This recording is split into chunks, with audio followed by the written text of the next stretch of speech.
Hi there.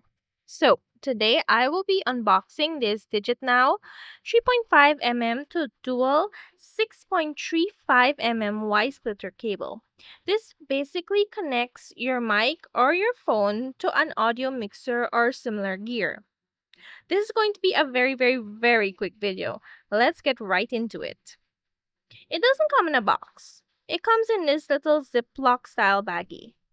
Inside, we've got the splitter cable itself and a customer care card.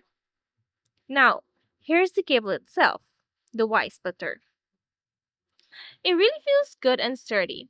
I like the braided texture on the cord, and the plugs feel high quality.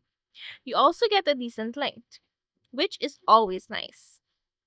Now I'm going to plug it into my setup to show you just how simple it is.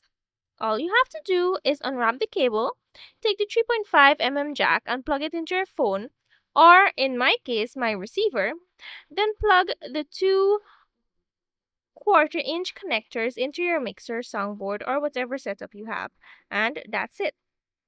For demo purposes, here is me plugging it into my mixer and trying it out. And listen to me sing one of my current favorite songs. Little bunnies hop, hop, hop. Hop, little bunnies hop, hop, hop. And that's it. Super simple, works perfectly, and feels great quality for the price. Definitely a solid little audio cable if you need to hook up your phone or mic to a soundboard. Thank you so much for watching, and I'll see you in the next one.